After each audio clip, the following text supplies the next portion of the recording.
We all do that. To some extent in our lives, we're going to, in the moment, chase what makes us feel good, even if it's not the right thing to do. And the bigger question is not just, did I do the right thing or the wrong thing, but how did I feel about what I did? Stress is the inflammation that robs us of life, energy, and happiness. Our typical solutions for gut health and hormone balance have let a lot of us down. We're over-medicated and underserved. At The Less Stressed Life, we're a community of health-savvy women exploring solutions outside of our traditional Western medicine toolbox and training to raise the bar and change our stories. Each week, our hope is that you leave our sessions inspired to learn, grow, and share these stories to raise the bar in your life and home.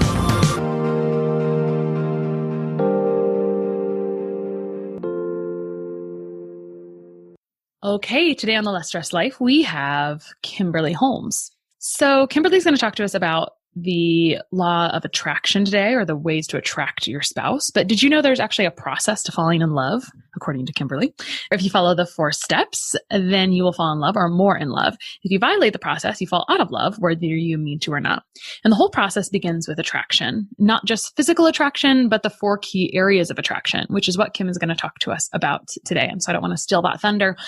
Kim Beam Holmes has applied her master's degree in psychology for the last 10 years, acting as CEO of Marriage Helper, an international relationship education company, and CEO and creator of Pies University, being a wife and mother herself, and researching the ways that attraction affects people personally and the relationships that they hold dear. In addition to that expertise, she's passionate about entrepreneurship, leadership, and her videos, podcasts, and following reaches over 250,000 people per month who are making changes to become the best version that they can be. She's currently working on her PhD in psychology and lives in Franklin, Tennessee with her husband, Rob, and 2 beautiful children from India. Welcome, Kim. Thank you, Krista. I appreciate it. I'm excited to be with you today. Yeah, well, I'm excited to talk about something. It's fun when it's a topic that affects pretty much everyone, but doesn't get a lot of press, right? And so I'd love to hear how it happened that you got really interested in this area and you kind of like created a whole foundation and system around it that probably doesn't fall out of the sky. So tell us about how it started. Absolutely. So I also have to give credit where credit is due. I have not created this whole system, but actually in some ways have inherited it. So the company that I'm the CEO for now, Marriage Helper, the relationship education company, was actually founded by my father, who is a researcher. He's a PhD himself. He's actually a sexologist, which is super fun growing up with a father who is a sexologist. But he did a lot of his study in what is the relationship between marital and sexual satisfaction. But for the past 20 years, he has put together a system and a 3-day workshop that actually has a 77% success rate at saving marriages. And so when I was getting my master's in marriage and family therapy, I was also working at Marriage Helper at that time. And I saw the impact that it was making. I saw the success that was happening, and I caught the vision and the passion for what was happening there. And I said, this is what I want to do with my life. And so I started doing all my research around that. Even the research that I'm doing now in my PhD is having to do for that as well. And just loved seeing the change that was happening in people's lives. So that's how I got into it. And then now for the past 5 years, I've been the CEO of the organization and had the amazing blessing and opportunity to grow it and impact more marriages, impact more families. So that's how I got into it. But then also being a married woman myself for the past decade, I have been able to see this really work in my own life. So I know the principles that we teach work. They have worked with my husband and I. They've worked with the thousands that we've worked with. But then I also have a side passion in this of it's not always just about your marriage. I think we can get too focused on our marriage and put too much, for me, I know I put too much of my expectations of happiness on my husband. And really it had to start from within me. So how could I become the best that I could be in all of these areas that we'll talk about and be the most attractive that I can be for me? And so that kind of started my side hustle of what I do with Pies University, which is helping people become the most attractive they can be and not just physically. Awesome. I just wonder what it was like dating people with a dad like that. And then just even trying to court to the point of marriage. Like, are you subject to overanalyzation the entire time? I think my parents were. So here's what ended up happening. I didn't really understand what my dad did because I knew he did stuff and he was a researcher, but and he worked with marriages, but I don't think I made the correlation then. But he slyly would say things to me if I was dating someone that he didn't think it would work. He would say things like, you're going to run all over that person. You're not going to respect that person long term. They don't have enough of a backbone for you. And so then he would put these ideas in my head of like, oh, well, I don't need to be with this person. So then I'd break up with them and move on to the next one, which, I mean, hindsight being 2020 was probably very smart. I'm a very strong personality. So I think he was doing right by me. But well, some people just understand that dynamic. And of course, as someone who studies it, I wonder what he saw. Like, is it simple to see that in people? And I think if we would all back up and say, I mean, I think we've all probably wondered if certain relationships will work out, maybe. But like, what do you think goes into that? I'm sure that's a loaded question and it's like the compilation of his entire career. But if you had to think about this relationship where he's going to see you walk all over that person, is that just like an obvious thing? Or I'm just curious. I'm a naturally curious person. And I just think it's so interesting, right? If someone can look at someone and say, I know whether that's going to work out or not. Mm-hmm. So that is a good question and a good point. One of the things that we even do when we work with couples is that we look at their personality styles. And every combination of personality styles can work, but some of them are going to be more difficult than others. So let me give you an example of that. I know that Enneagram is one that's really popular right now. That's not the one that we use, but we use what's called the DISC model, but it's similar to the Enneagram in some ways. Because the main thing about personality and the temperaments that we have is some people are more likely to be fast-paced. Some people are more likely to be slow-paced.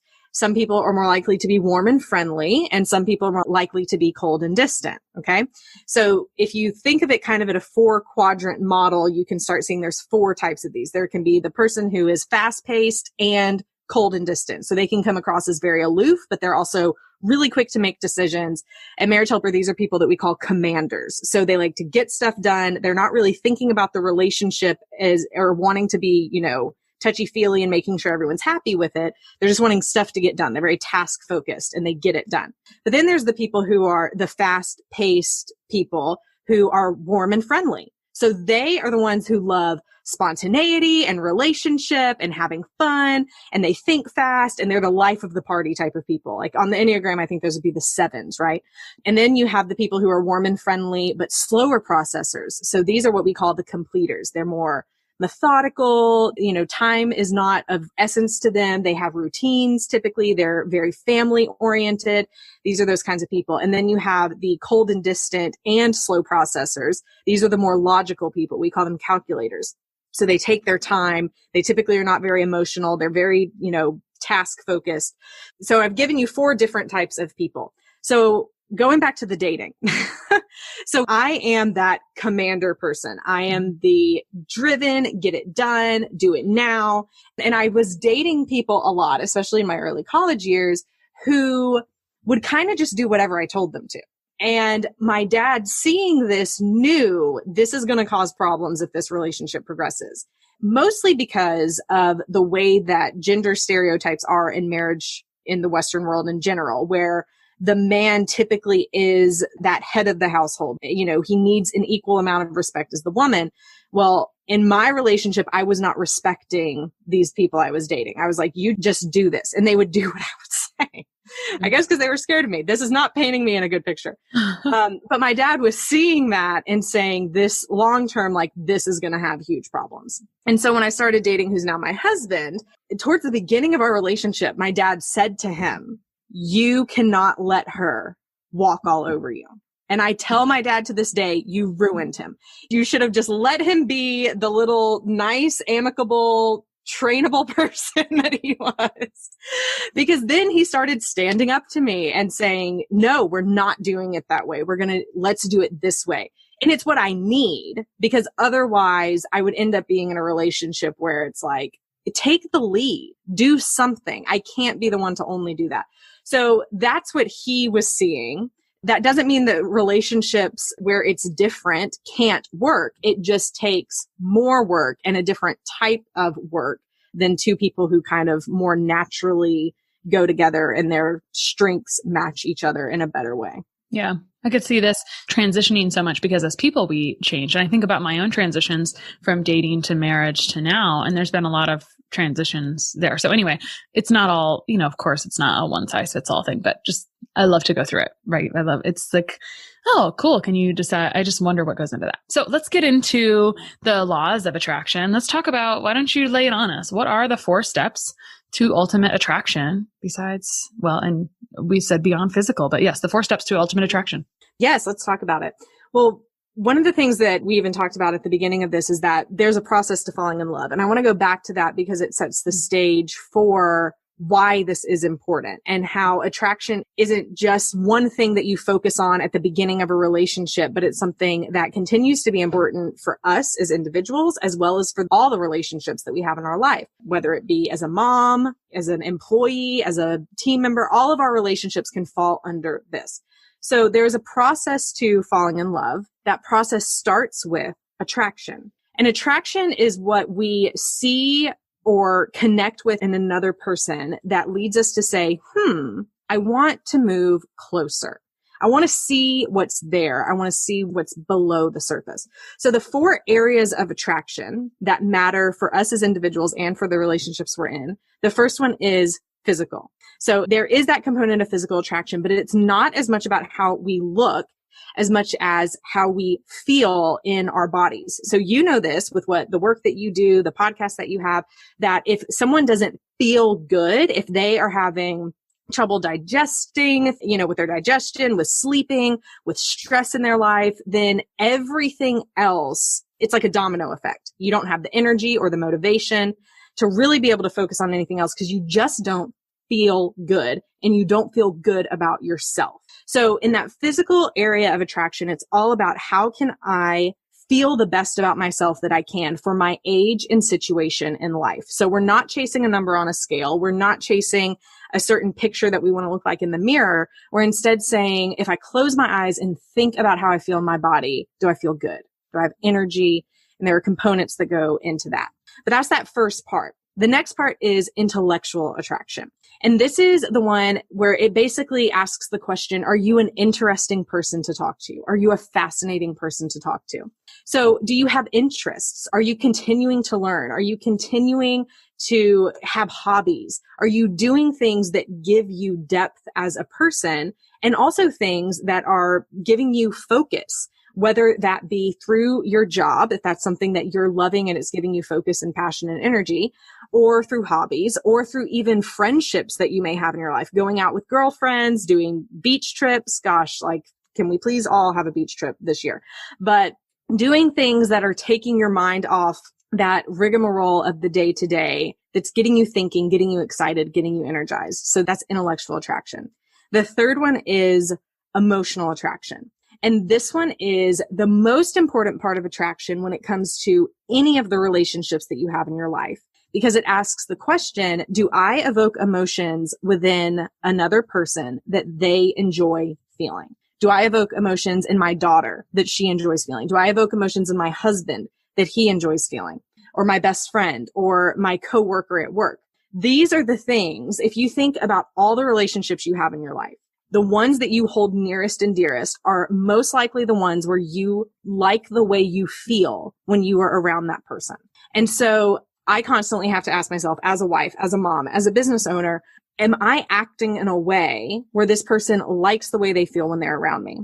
I remember I had a friend who several years ago, she had teenage sons, and the relationship between my friend and her sons was so volatile.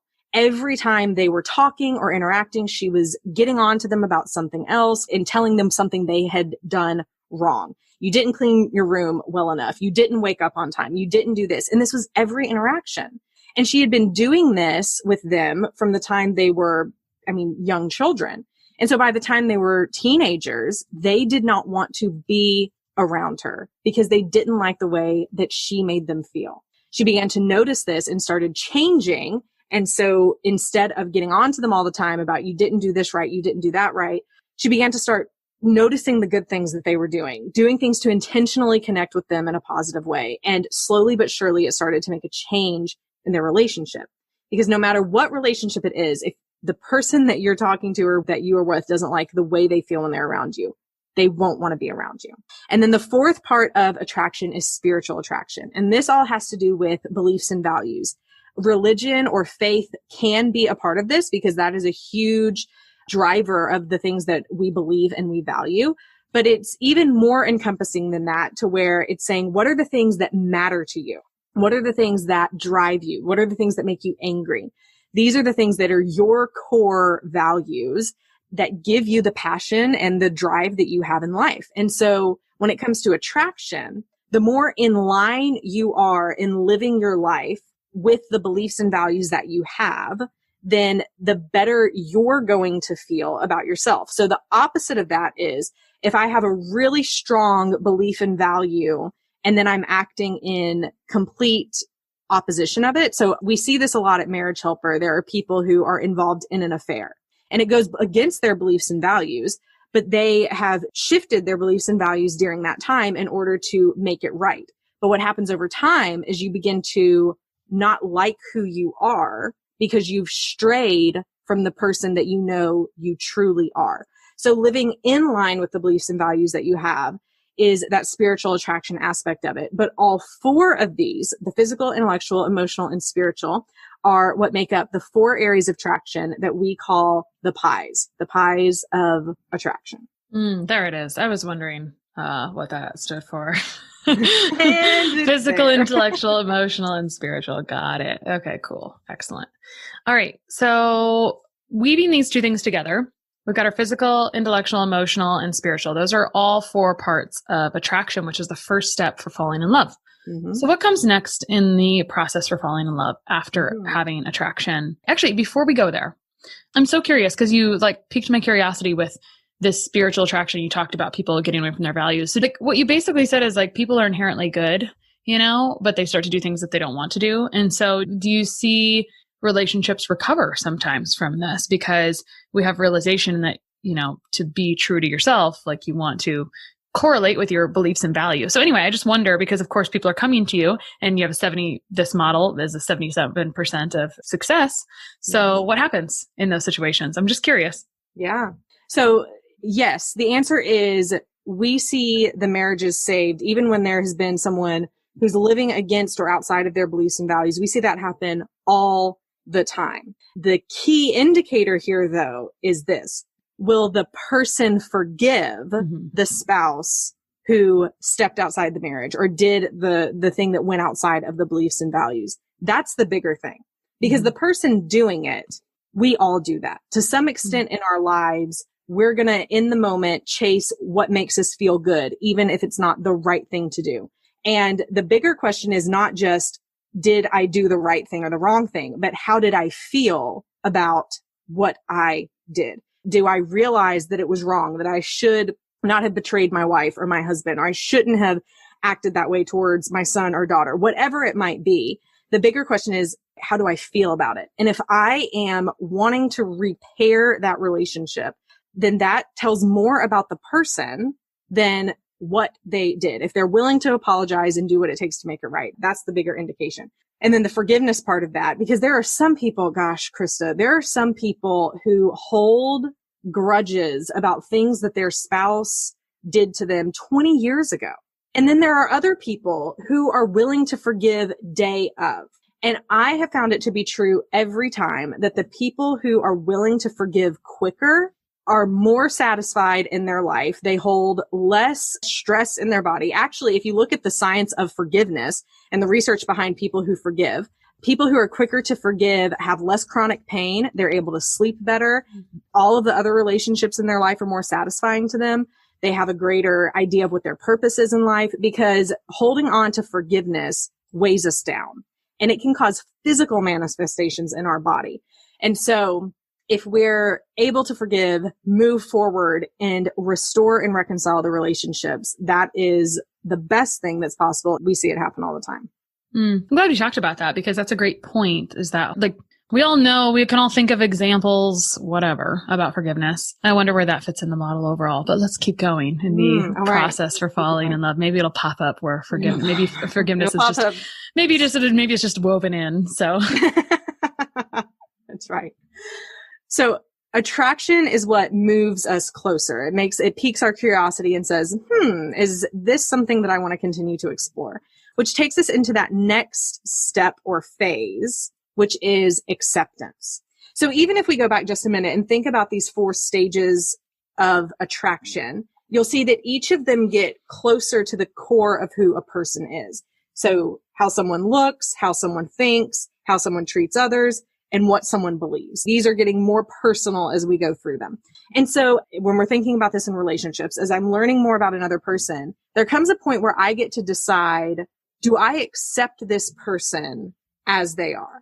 The way they think, the way they act, the way they treat me, the way they talk. Is this someone that I accept? Or is this someone who I feel like they need to change?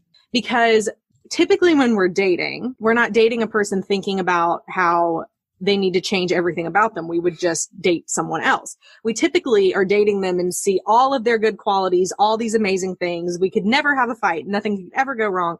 And then we get married and say, I do. And then we see everything they need to change. Mm-hmm. And we start living with them and our blinds kind of come off, the shades come out.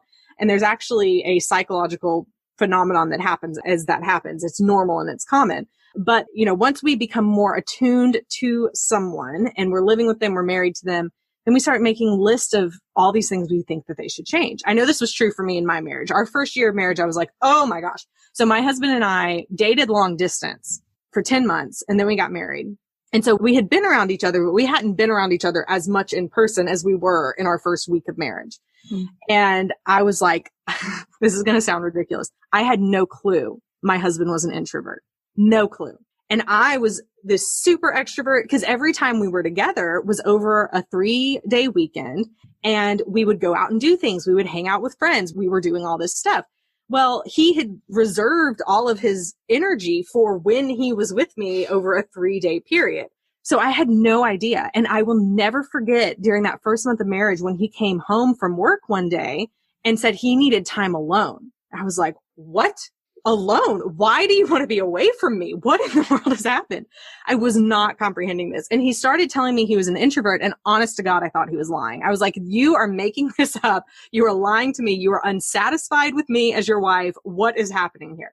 And so month 1 of marriage, I was like, he needs to change that. He needs to come home and be ready to talk to me and go out on dates. Like I had these huge expectations. Well, the truth of the matter was, I wasn't accepting that about him. Now that is a bit of a silly example, but there are really difficult things in relationships that we have that people will share with us. We at Marriage Helper, when we're talking about this process, we call it the wall. So from the time that we are young, we realize that people don't really accept us for who we are, but people want us to be or act a certain way in order for us to feel accepted. And we start learning this when we're young, from the time that someone says those shoes don't match your outfit. We are like, oh, well, I guess I need to change. I guess I need to do something different. Or, oh, we don't act that way. We don't say that. We don't do that. You shouldn't. And we say this to our kids because we're trying to form them and, we have good intentions. But over time, they're learning, I'm not really accepted for what I like and who I am. I need to change. I need to be a certain way. And this becomes even more, you can see this even more as people get into middle school and high school, where you really feel like in order to be accepted, you have to change parts of who you are or hide parts of who you are. So what ends up happening is we build this wall in front of us. And the wall, on the other side, we're painting a picture of what we believe the world wants to see, what we believe others will accept about us. So that's what we're putting on the other side. Well, when we enter into relationships, then maybe I start sharing some of these things. I start sharing some of the pebbles from my wall, because I'm not going to share the big bricks with you that are really vulnerable and things that I feel that I wonder if you would accept about me. I'm not going to share that first. I'm going to share the tiny things. I'm going to share the fact maybe that I snore when I sleep. I don't, but that could be one. I'm going to share something. Maybe I do actually. I need to ask my husband, but I'm going to share the ones that are going to not hurt me as much if you were to react in a negative way. But see, the thing is, if I'm in a relationship and I've only shared a couple of things about myself and the person says that they love me, then I'm only going to believe that they love me as much as I've shared with them. So if I've only taken my wall down to, if the wall extends up above my head and I've only taken the bricks down to like where my nose is, and they say they love me, then I'm only going to believe it from above my head down to my nose. I'm only going to believe it a little bit because I'm thinking there's all of this down here that you don't know about me. And if you knew it, you may not love me and you may not accept me. But the more I share my bricks, the more I take them down, and the more that the other person accepts them, which we'll talk more about that in just a minute, the more the other person accepts them, the more I share, then finally, it's not until all of my bricks are gone that then when the other person says, I love you, then I believe it because I know that they truly know me. Now, in this process, if I'm sharing these bricks and I'm handing them, so my husband's name is Rob, if I'm handing him my bricks and I'm saying, cherish this, he has a couple of choices. He could either hold that brick and cherish it. He could share that brick with someone else, or he could take that brick and throw it back at me and attack me for what I just said to him. So if I shared with him about how I remember being 10 years old and crying with my mother before school because I was so scared about going to school. I was so scared something was going to happen to my parents. I was so scared something was going to happen to me. I had major anxiety at 10 years old. And I remember how terrifying that was for me. I couldn't sleep at night. If I were to share that with him and he were to take that brick and say, you're ridiculous. Who would think that at 10 years old? That's why you are the way you are today, because you didn't deal with your anxiety when you were 10 years old. That would essentially be him taking that brick and throwing it back at me. And then I'll feel like I just shared something about me that was so vulnerable and he didn't accept it. So clearly I'm not lovable. Clearly, I'm not the person he wants me to be. And so then what happens is I don't just put that brick back on my wall. I put 1,800 more bricks on my wall and I fortify it as a castle and I put a little moat down, and I'm not going to let anyone get to me because I want to protect myself. So this is what happens in that second stage of a relationship or of falling in love, which is acceptance. So acceptance means that you're learning about the person. You're hearing their vulnerabilities. You're hearing their stories, why they feel the way they feel, why they are the person they are. And you're choosing whether or not this is something you're going to accept or something that you can't accept. But if you can accept it, then that leads you to stage 3 of the love path, which is attachment. This is so fun, by the way. I think I like, because it's like psychoanalyzing almost. It allows you to like think through and pull it apart. I've never really thought through how to pull this apart before because it's a big old topic, right? It's like it is. beyond. Someone had to sit around and think about this for a long time. And it makes a lot of sense as you go through it, right? It makes perfect sense, but it's fun. It's like literally pulling things apart by piece. So, all right, move on. Attachment. So the attachment part of a relationship is really where you start getting into the bread and butter. These are the things that you begin to do on a day-to-day basis to really further attach to each other. Now, attachment is not codependency. Attachment is not being completely independent either. It's finding this really good spot of interdependence where you're basically able to say, I want you in my life, but I don't need you in my life.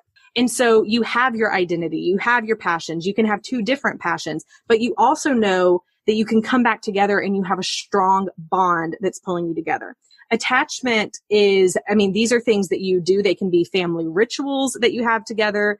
They can be even just the ritual of sitting down for a family dinner every evening, date nights that are happening every week, but it's really continuing. Let me put it this way. The most important part of the attachment phase of a relationship is basically saying, I know that you're going to be there for me. That's the bottom line, because you listen to me. You're physically present. You're present mentally when I'm talking to you. You're present by talking and listening to me. You're present to provide for my emotional needs. And you're present for me even in that spiritual aspect of we have similar beliefs and values and we back each other up. We have each other's back. You feel safe, you feel secure, and you feel connected. I enjoyed this one. And I also want you to describe or give some examples of what codependence versus independence are. Because if you've never looked at this before, there was a time in my relationship where I'm super independent, then accidentally became kind of codependent. and then became interdependent eventually. And I definitely saw those but I've had to first be aware of what that was because I didn't know why I was unhappy underneath. And it was because of unnatural that's not even me to be codependent. And I'll just give an example, right? It happened because I was very independent, didn't need anybody, and then married my husband, and he was the breadwinner. And so therefore I felt it created in a way codependency or whatever, right? It was I'm sure there's a bone of contention for a lot of people. So until I felt like I could fulfill my purpose and also be equal, that brought me back to interdependence. Now that may not be everyone's story, but it's part of how it unraveled for me. I just felt what you said there,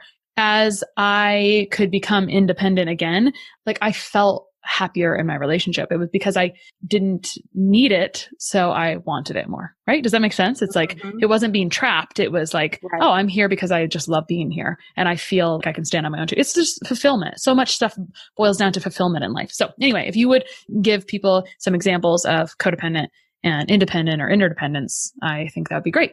Mm-hmm. Absolutely. I'm thinking of a friend that I have who over the past, 10 years of her marriage, she has found her whole identity in her husband. So, to the point when her marriage a couple of years ago was going through a really rocky spot, she did not know what to do with herself. He had left, he had moved out for a period of time. She couldn't leave her house. She went into really deep depression and just didn't know what to do with herself because she had put all of herself and her identity into her marriage and into her relationship. I see that as being a form of codependency, where you can no longer see a life without your spouse in it. Now, I'm not saying we should be planning lives without our spouse in it, but when we are so entangled in that we literally can't function if something were to happen with our relationship, then that is where, like you said, that's where we're finding our fulfillment. But here's the problem with that. Your relationship, my relationship, any relationship is never going to be able to ultimately fulfill me. Mm-hmm. If I'm putting all of my eggs in that basket of this is where my happiness is going to come from, this is it. Well, no one is perfect every day. There is going to be days where your husband or your wife is a complete jerk. And so on that day, you're not going to be happy if you're basing your happiness on the state of your relationship. But I'll also answer it this way. So if we look at attachment theory, I think it can give us a really good indication as to what codependency and too much independence is.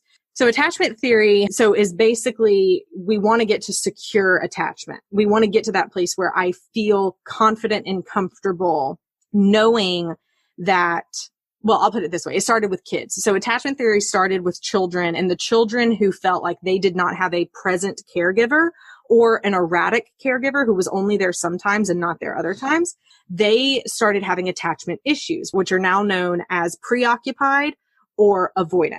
Mm-hmm. So, or you could also say anxious is another word for the preoccupied. So we have anxious and we have avoidant, and then we have secure. And then there's a fourth one, which is a combination of anxious and avoidant. But secure are the kids who they could see their mom leave when they dropped them off at daycare, and they knew their mom was going to come back. And so they went and they played with the other kids and they had a great time. And then their mom came back and it was great. That's secure attachment. Young kids, 18 months to, 2 or 3 years old, this is when they're learning this attachment part, because you've seen the mom drop off the 18-month-old and they cry and they scream. Well, the child realizes their parent is about to leave and they get scared. And when they get scared, they typically begin to act out because they're trying to elicit an emotion from their caregiver to get them to stay. We do this in our relationships as adults as well. It just doesn't work to our advantage. So what a child learns if they have a parent who never comes back, who never watches them, who never attends to their needs, is they're either going to become anxious to where they're now always wanting something. They're crying, they're begging, they're whining, they're doing things to try and get attention because they're saying, if you can see how much I'm hurting, then you'll respond to me. But the other side of this is that a child could become disengaged, where they stop having emotions. They stop caring because they've said, I've tried to get your attention. You don't give me attention. I'm done trying. Well, these are things that can be instilled in us from childhood, from a way that a parent reacted towards us, or from an early romantic relationship that we can carry into the marriages that we have now. It could also stem from what's currently happening in someone's marriage. So when my husband and I first got married, I would say I was pretty preoccupied because I had a really bad romantic relationship before my husband where I believed I was going to marry that person and they cheated on me. They left and it was like one day, I love you so much. Next day, gone. So what that told me was I can't trust anything. I have to have constant validation that this person loves me and is going to stay. So at the beginning of my marriage, that was me. And so when my husband was the introvert, right, and coming home and then he wanted to be alone, well, what it was leading to in my mind was he wants to be away from me. He's going to leave me. I'm not good enough. I need to do something to let him know how much this is hurting me so he'll stop. So then I'll feel better about our relationship. That's not healthy because then I'm acting out of my anxiety. I'm trying to find my happiness and contentedness in him, and it wasn't working. The flip side of that could be that someone is just really turned off to emotion. They don't care if what they're doing is hurting their spouse, and they're more of that avoidant. They feel like you're going to hurt them anyway, so they're just going to shut off. And that's where you can be too independent, where you're too much of, I'm just going to do my own thing and you do yours and we'll see how it works. Mm-hmm. But what we need to find is that interdependence where it's, I do have my own thing and I like what I do and I can have my own life, but I want to be with you. I want to do life with you. I don't have to. I'm not going to die if you leave me. I don't want to have to do it alone. I want to do it with you. So let's do it together. But it's not this suffocating I find my worth and my value in you that can be so damaging to us, but also suffocating for our spouse. Mm-hmm. I think communicating this as well, which communication is always a challenge in general, right? Like a lot boils down to communication. But if you're able to communicate this in some way or another, it's very romantic, right? In theory, because if we've got some healthy stuff going on here in our relationship, being able to tell someone that, I'm able to function without you, but I would rather be with you. That is like literally what you signed up for, right? Isn't that the point of being together somewhat? So anyway, it's interesting. And I think sometimes we don't realize slipping in. At least I didn't realize slipping into codependency. And I think as a nation, sometimes we act kind of codependent, like, oh, this must happen in order for me to be happy. Well, we forget our personal responsibility, which is to create our own happiness, a little bit. So, completely. Right. So anyway, I think we all have to step back sometimes and in a non-judgmental way say, oh, shucks, am I in healthy habits or kind of unhealthy mental narrative and habits? So, all right, cool. So we've talked through the process of falling in love in terms of attraction, acceptance, attachment. What's next? So the fourth and final stage, I'll let you know, Krista, is one that most couples don't get to.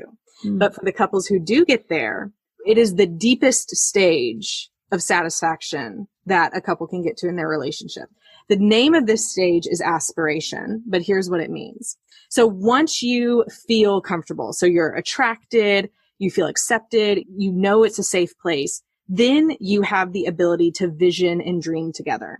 What happens in most relationships is we date and we have this vision of getting engaged. We get engaged and we have the vision and the dream of getting married. We get married and then we have the vision and the dream of having kids and getting the white picket fence and the beautiful house. And then once we get those things, we stop making plans together. We stop having something that we're working towards as a couple. And so what typically ends up happening is one person will have their thing that they do, whether it's being a mom or running a business. The other person will have the thing that they do, whatever that is. And so they'll have personal dreams and we'll start working towards those. But that's how we can start moving apart because our dreams are taking us apart. We're not working towards something together. This kind of goes back to what we were just talking about a little bit. And it's not that two people in a relationship have to be doing the same thing, but what is it that both of you can focus on that's a next step, that's a dream that you have together. And maybe it's that you want to retire in the Florida Keys together. Great. Maybe it's that you want to eventually get an RV and travel around the country every weekend. Maybe it's that every year you want to take a week-long vacation with the family or just the two of you. Maybe it's that you actually want to start doing something with your spouse. Like maybe you want to start some kind of business together. Whatever it is, we stop dreaming, we stop planning, we stop doing things together that excite us. And this is where people start feeling like They don't know who they're married to anymore. They feel like they're just roommates. They feel like they woke up one day and there's no spark there anymore. It's typically because they haven't been doing anything that's been focusing them and bringing them back together. Now, here's the amazing thing that happens. And you probably know this as a businesswoman to be true, but because I can think of it in my business, when I have a vision of where I want to go and a big goal that I want to achieve, then the little annoying things that happen on a day-to-day basis really aren't that big of a deal when I'm focused on something bigger.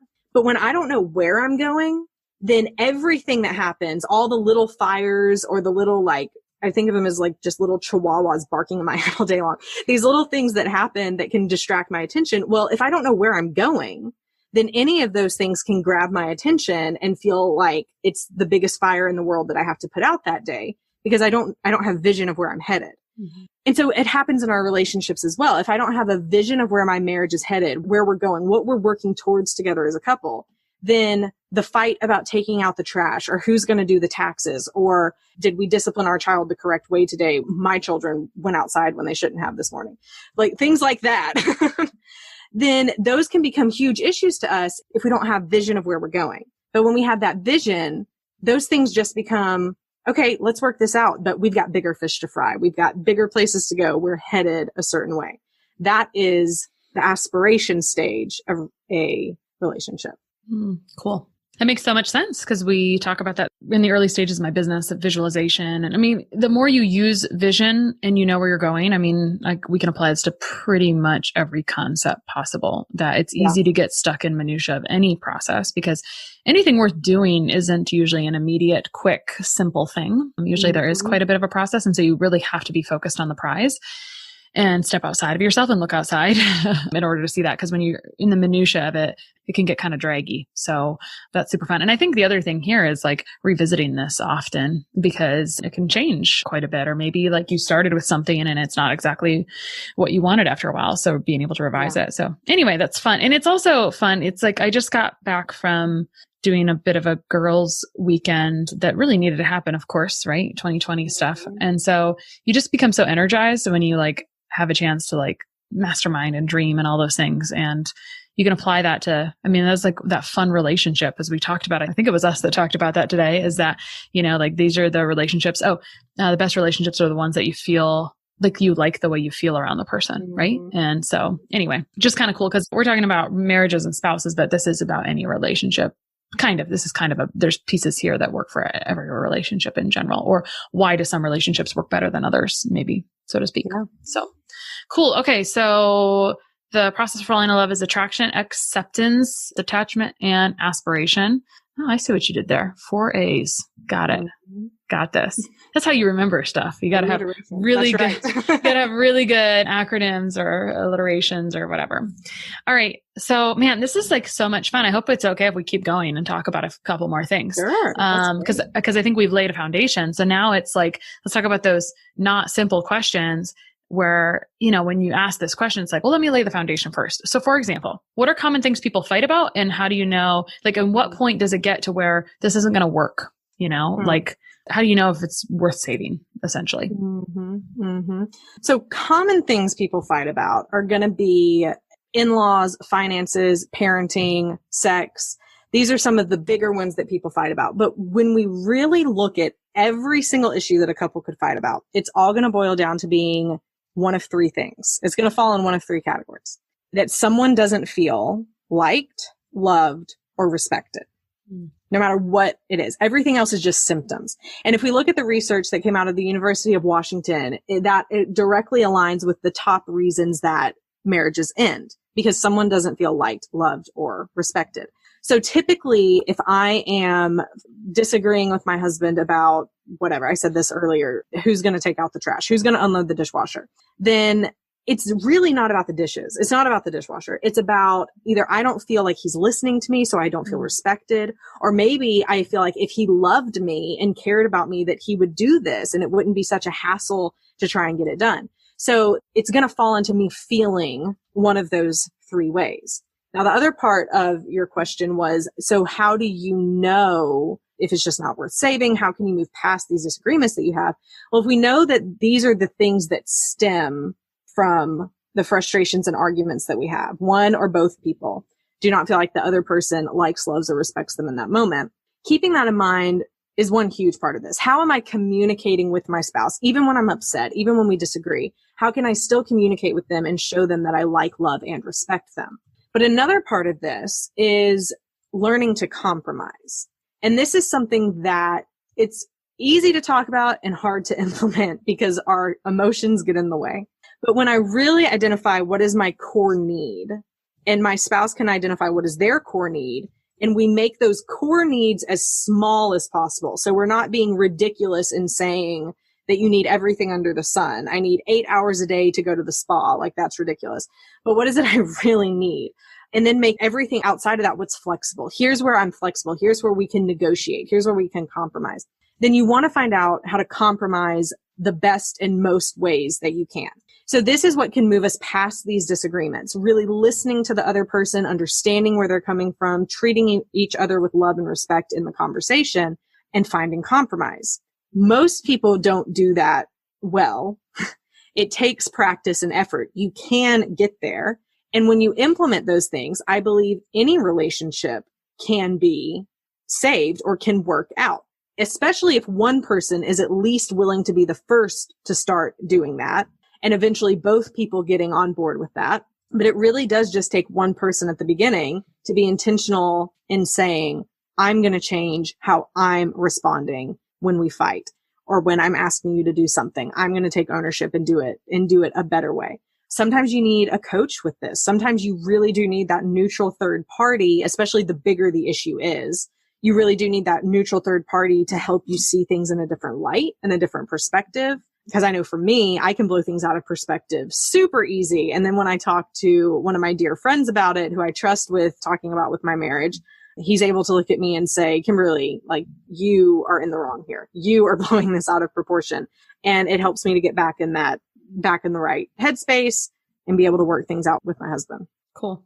I think like the last thing that we'll have time to talk about today that makes sense in context of what we've already talked about is how to start to have better conversations, or how to change those conversations. Let's say you've gotten into this kind of nitpicky, resentful, whatnot conversation. It's become a default. Even if you start the day well, or you have intentions, oftentimes we're very good at reacting. And so a reaction is usually like a defense mechanism, right? Like, we're naturally trying to protect ourselves.